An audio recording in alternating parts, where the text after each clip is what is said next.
Hello दोस्तों, स्वागत है आपके अपने YouTube channel study with GS में। और स्वागत करते हैं हम आपके आज के इस रिपोर्ट में। दोस्तों, आज की रिपोर्ट है भीमराव अंबेडकर यूनिवर्सिटी के ऊपर। यानी कि जो भीमराव अंबेडकर यूनिवर्सिटी में जो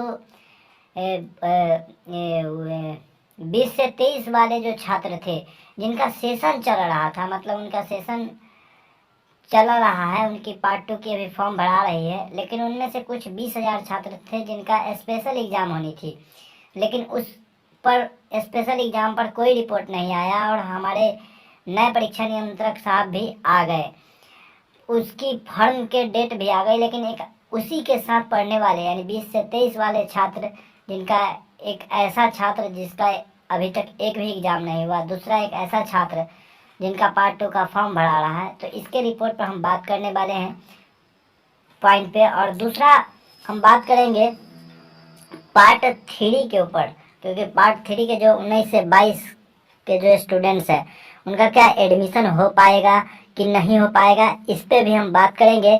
उसके बाद बात हम करने वाले हैं कि स्पेशल परीक्षा के बाद जो नए परीक्षक आए हैं, परीक्षा नियंत्रक, वो उसमें क्या बदलाव करे, उनका क्या नए फॉर्मेलिटी है। तो उन्होंने ईमेल आईडी जारी किया था, हेल्पलाइन नंबर जारी किया है, उस पर बात करेंगे। उसके बाद हम बात करेंगे कि 20,000 छात्रों की जो स्पेशल परीक्षा है वह कब होगी, पार्ट 2 के पहले होगी, बाद में होगी या कब होगी, इस पे बात करेंगे।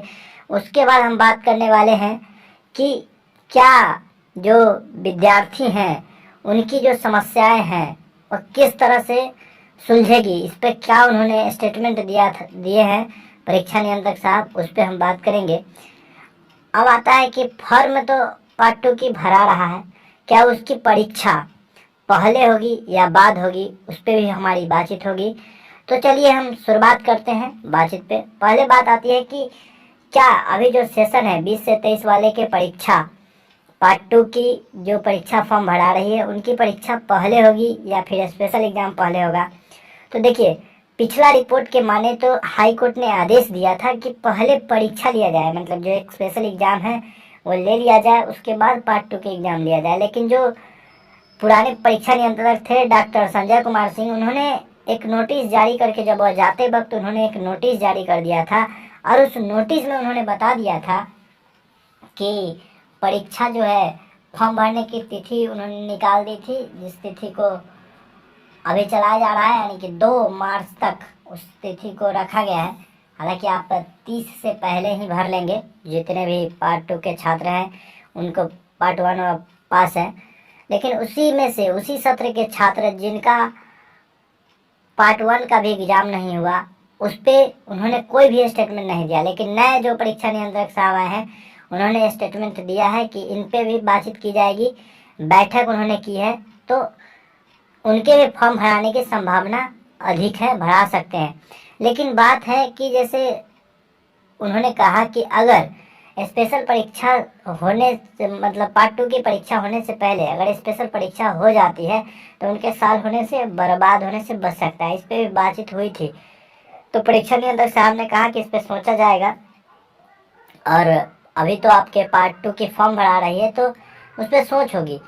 और जहाँ तक कि सूत्रों के माने तो हमें लग रहा है कि पहले पार्ट 1 की ही स्पेशल परीक्षा होगी, ज़्यादा चांस तो यही लग रही है। लेकिन अब आगे क्या होगा ये तो वक्त ही बताएगा, लेकिन ज़्यादा चांस यही लग रहा है कि पार्ट 1 की जो स्पेशल परीक्षा होगी वो पहले होगी, उसके बाद ही पार्ट 2 का एग्ज़ाम होगा। और ऐसा होना भी चाहिए, क्योंकि 20,000 छात्र, उनकी कोई गलती नहीं है भाई। उनका हर छात्र एडमिशन कराते हैं, किसी के द्वारा कराते हैं, उन्हें क्या पता कि कौन सी ये कॉलेज जो है वैध है अवैध है, तो उस पर वह ज़्यादा नहीं सोचते हैं। हालांकि ऐसा नहीं करना चाहिए, छात्रों को भी जागरूक होना चाहिए, लेकिन ऐसा नहीं कर पाते हैं।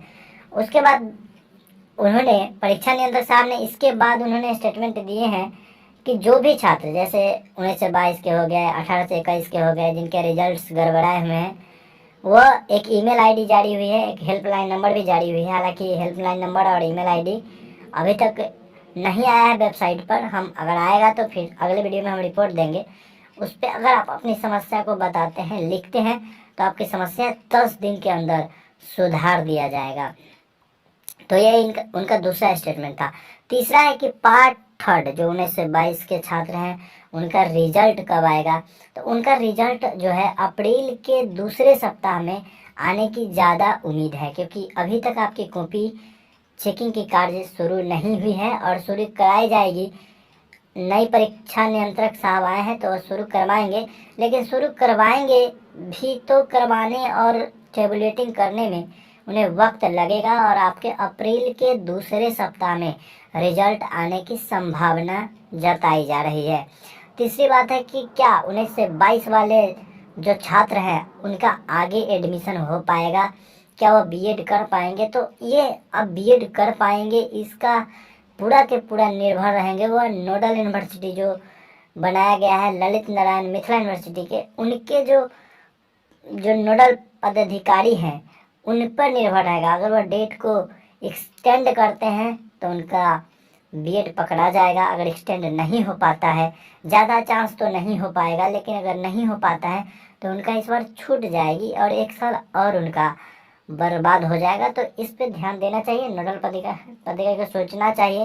हालांकि बहुत सारे यूनिवर्सिटी, केवल बिहार यूनिवर्सिटी ही बिहार में नहीं है जिनका रिजल्ट जो है समय पर नहीं है, बहुत सारे यूनिवर्सिटी हैं। और बात है कि पार्ट 1 की, आपके जो पार्ट 1 की परीक्षा हुई थी उसका भी रिजल्ट आने वाला है, तो वह मार्च के अंतिम सप्ताह में आने की संभावना है। जो पार्ट 1 की एग्ज़ाम हुई थी 21 से 24 वालों का, तो इस सारे पर हमने रिपोर्ट पर बात किया। ये सब सूत्र के माने हैं, तो ज़्यादा चांस है कि स्पेशल एग्ज़ाम पहले होगा, पार्ट 1 स्पेशल पहले होगा 20 से 23 वाले का। आप लोग भी तैयारी करते रहिए, पार्ट 2 वाला भी तैयारी करते रहिए। हालांकि जो अब स्पेशल एग्ज़ाम वालों को ज़्यादा वक्त नहीं दिया जाएगा, उनकी स्पेशल एग्ज़ाम होगी, जस्ट पार्ट 2 की एग्ज़ाम होगी और जस्ट उनके इसी वर्ष पार्ट 3 के भी एग्ज़ाम होगी। इसलिए तैयारी लगे रहिए, जोर लगाते रहिए और बने रहिए स्टडी विथ जीएस के साथ। मिलते हैं अगली वीडियो में, तब तक के लिए धन्यवाद। लाइक शेयर सब्सक्राइब जरूर कीजिएगा, शेयर भी कीजिएगा आपके दोस्तों के साथ, अपने दोस्तों के साथ, अपने ग्रुपों में, क्योंकि उन्हें पता चल सके कि उनका भी एग्ज़ाम होने वाला है। क्योंकि कल की रिपोर्ट के माने तो उनका एग्ज़ाम शायद हमें लगता है कि पार्ट 2 के एग्ज़ाम से पहले होने वाली है, ये हमें उम्मीद लग रही है। हालांकि इस पर कोई ऑफिशियल नोटिस जारी नहीं की गई है, तो ऑफिशियल नोटिस जारी होगी तो हम आपको बताएंगे। तब तक के लिए विदा कर चलते हैं, धन्यवाद।